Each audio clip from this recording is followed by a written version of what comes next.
നമുക്കൊരു principal സ്ട്രെയിൻസിൻ്റെ problem എങ്ങനെ ചെയ്യാം എന്ന് നോക്കാം. This is a question. Displacement field is given. അതിന് based on that, how to determine principal strains.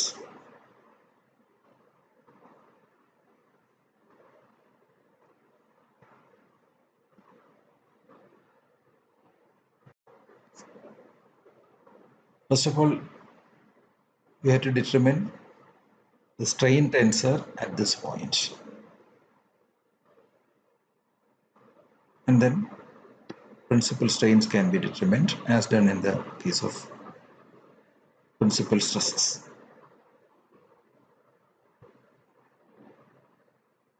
അപ്പോൾ ആദ്യം നമുക്ക് ചെയ്യാനുള്ളത് ഇവിടെ തന്നിരിക്കുന്ന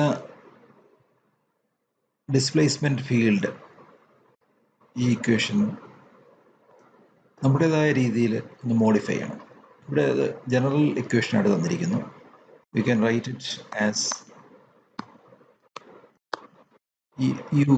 യു ആണ് നമ്മൾ displacement field along the x direction. U എന്നുള്ള സ്മോൾ യു എന്നുള്ള നൊട്ടേഷനാണ് യൂസ് ചെയ്തത്. ആ നൊട്ടേഷൻ ആ സ്കീമിലോട്ട് അതിനെ മാറ്റിയെടുക്കുക. ഇവിടെ vector I unit vector I J K ഒക്കെ തന്നിട്ടുണ്ട്. അതൊന്നും കൺസിഡർ ചെയ്യാതെ നമുക്കിവിടെ ഈ രീതിയിൽ അതിനെ മാറ്റി എഴുതാം. B is equal to y plus 2. ജെയുടെ കൂടെ ഉള്ളത് വി ആണ്. W is equal to x square minus 2z². ഇതാണ് ഏറ്റവും ആദ്യം നമ്മൾ ചെയ്യാനുള്ള കാര്യം. അപ്പോൾ നമ്മൾ പഠിച്ചിരിക്കുന്ന ഇക്വേഷൻസ് എല്ലാം സ്മോൾ യു വി ഡബ്ല്യു displacement fields along x direction y direction and z direction separate ആയിട്ട് 3 ഇക്വേഷൻ ആ രീതിയിലാണ് നമ്മൾ എടുത്തിരിക്കുന്നത്. അപ്പോൾ അത് ഈ രീതിയിലാക്കുക. ദെൻ അതേ കാര്യം നമ്മൾ വീണ്ടും അവിടെ ഒന്നുകൂടെ എഴുതി. ദെൻ എപ്സിലോൺ എക്സ് എക്സിന് നമുക്ക് നമ്മുടെ കയ്യിലുള്ള ഇക്വേഷൻ ഇതാണ്.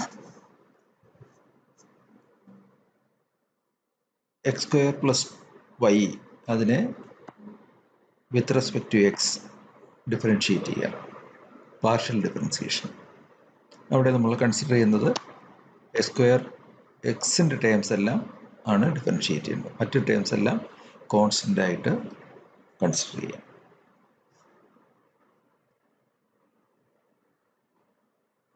അടുത്തത് do v by do y to determine epsilon y y. ഇവിടെ വൈ പ്ലസ് 2വിനെ with respect to y differentiate ചെയ്യണം. ഇവിടെ 2 കോൺസ്റ്റൻ്റ് വൈ മാത്രമാണ് ഡിഫറൻഷിയേറ്റ് ചെയ്യേണ്ടത്. അതിന് 1 ഔട്ട്. അപ്പോൾ ഈ രീതിയിൽ അടുത്ത normal strain along the z direction. ഇവിടെ z with respect to z ആണ് ഡിഫറൻഷിയേറ്റ് ചെയ്യുന്നത്. അപ്പോൾ എക്സ് സ്ക്വയർ എന്നുള്ള ടേം കോൺസ്റ്റൻ്റ് ആയിട്ട് എടുക്കും. -2 ഇസഡ് സ്ക്വയർ. അതുപോലെ ഇസഡ് സ്ക്വയറിനെ ഡിഫറൻഷിയേറ്റ് ചെയ്യുമ്പോൾ 2z 2 ഇൻറ്റു -2 -4z.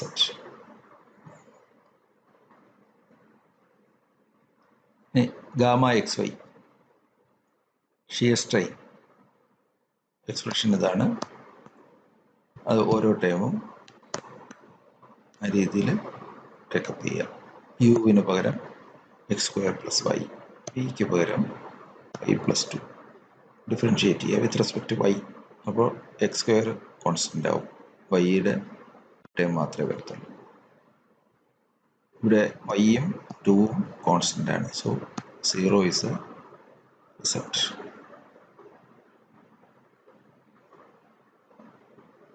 ഈ രീതിയിൽ do y z do z x gamma y z and gamma z x. അപ്പോൾ ഓരോന്നിൻ്റെ വാല്യൂ നമ്മൾ ഡിറ്റർമിൻ ചെയ്തു. നമുക്കിവിടെ സ്ട്രെയിൻ ടെൻസറാണ് നമുക്ക് വേണ്ടത്. സ്ട്രെയിൻ ടെൻസർ എന്ന് പറയുമ്പോൾ അതിലെ components epsilon x x, epsilon y y, epsilon z z. ഈ 3 ടേംസ് നമുക്ക് ഇവിടെ ഡിറ്റർമിൻ ചെയ്ത വാല്യൂസ് തന്നെയാണ്. ആ 3 വാല്യൂസും എവിടെയാണ് 2, 2, 3 എന്നുള്ള പോയിന്റിലാണ് വേണ്ടത്. 2, 2, 3 എന്ന് തന്നിരിക്കുന്ന ഇത് എക്സിൻ്റെ വാല്യൂ, വൈയുടെ വാല്യൂ. ഈ വാല്യൂസ് നമ്മളിവിടെ സബ്സ്റ്റിറ്റ്യൂട്ട് ചെയ്യാം. ഇവിടെ കിട്ടിയ 2x ആണ് എപ്സിലോൺ എക്സ് എക്സിന്. 2 into 2, this is value of X. ആ വാല്യൂ സബ്സ്റ്റിറ്റ്യൂട്ട് ചെയ്ത് കഴിയുമ്പോൾ വാല്യൂ ന്യൂമറിക് വാല്യൂ ആയി. ഈ വൈ 1 തന്നെയാണ്. ഇസഡ് -4z, ഇവിടെ 3 ആണ് ഇസഡിൻ്റെ വാല്യൂ. ആ 3 സബ്സ്റ്റിറ്റ്യൂട്ട് ചെയ്തിട്ട് മൾട്ടിപ്ലൈ ചെയ്യുന്നു.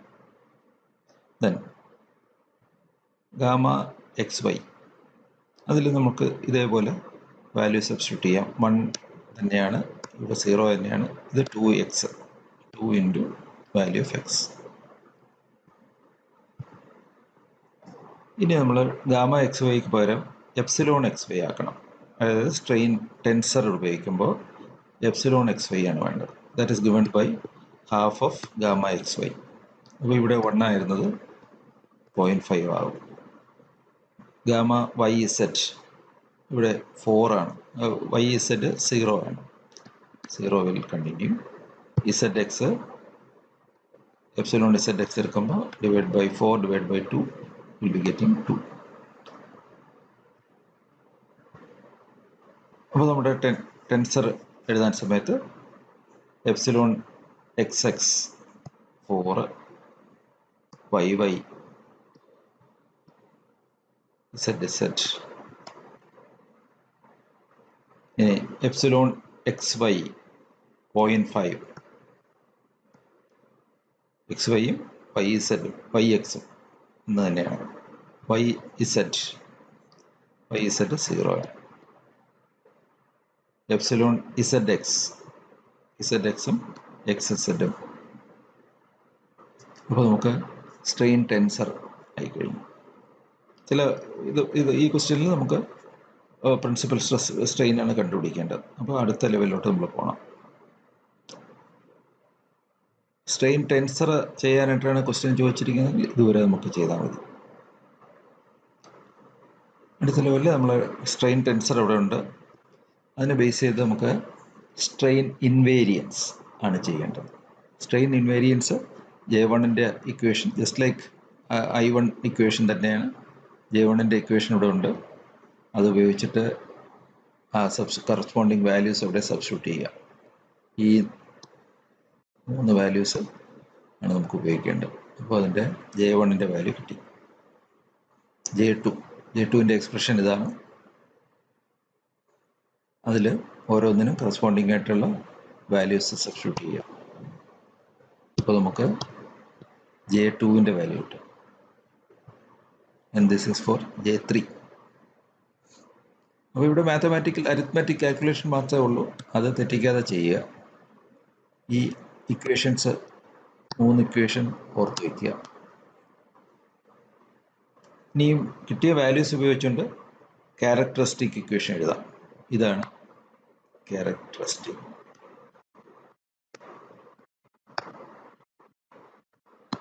Equation. Epsilon cube minus J1 epsilon square minus ആണ്. ഇവിടെ ഒരു മൈനസ് ഇവിടെ വന്നിട്ടുണ്ട്. അപ്പോൾ അത് പ്ലസ് ആയി. അടുത്തത് പ്ലസ് J2 എപ്സിലോൺ, അവിടെയും മൈനസ് ഉണ്ട്. അപ്പോൾ അത് വീണ്ടും മൈനസായി. ഇവിടെ മൈനസ് ആണ്. മൈനസ് J3 നെഗറ്റീവ് ആയതുകൊണ്ട് അത് തിരിച്ചു വന്നു. അപ്പോൾ ഈ ക്യൂബിക് ഇക്വേഷൻ നമുക്ക് സോൾവ് ചെയ്യാം. കാൽക്കുലേറ്റർ ഉപയോഗിച്ച് സോൾവ് ചെയ്യാം. അപ്പോൾ ഈ 3 വാല്യൂസ് കിട്ടും. ഈ 3 വാല്യൂസ് എഴുതേണ്ട ഓർഡർ, ഇതിൻ്റെ മാഗ്നിറ്റ്യൂഡ്, ലാർജസ്റ്റ് മാഗ്നിറ്റ്യൂഡ്, സൈൻ നോക്കണ്ട, ലാർജസ്റ്റ് മാഗ്നിറ്റ്യൂഡ് ഉള്ളത് എപ്സിലോൺ 1, അടുത്തത് എപ്സിലോൺ 2, അടുത്തത് എപ്സിലോൺ 3.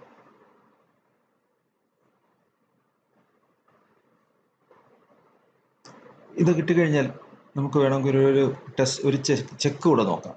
ചെക്ക് ചെയ്യാനായിട്ട് പ്രിൻസിപ്പൽ സ്ട്രെയിൻസ് ആയിക്കഴിഞ്ഞാൽ J1, J2, J3, J1ൻ്റെ ഇക്വേഷനിൽ വ്യത്യാസമില്ല. എപ്സിലോൺ 1, എപ്സിലോൺ 2, എപ്സിലോൺ 3 മറ്റും ഉപയോഗിക്കുക. J2ൽ വരുമ്പോൾ എപ്സിലോൺ 1, അതായത് നോർമൽ സ്ട്രെയിൻ മാത്രമേ ഉള്ളൂ, ഷിയർ സ്ട്രെയിൻ ഇല്ല. ഈ ടേംസ് കാണത്തില്ല, അതായത് പ്രിൻസിപ്പൽ സ്ട്രെയിനിൻ്റെ കേസിൽ. അപ്പോൾ ഇവിടെ അത് മാത്രം ഉപയോഗിച്ചുകൊണ്ട് ഈ കാൽക്കുലേഷൻസ് ഒന്നുകൂടെ ചെക്ക് ചെയ്യാം. നമുക്കിവിടെ നേരത്തെ കിട്ടിയ -60.5 -60.49 കിട്ടുന്നു. ഇവിടെ -51 പകരം ചെറിയൊരു എറർ ഉണ്ടാവാം. എന്നാൽ മോറോർലെസ് ഇറ്റ് ഈസ് സെയിം. അപ്പോൾ ഇത് കറക്റ്റ് ആണോ അല്ലയോ എന്നുള്ള ഒരു ചെക്ക് നമുക്ക് ഉപയോഗിക്കാം.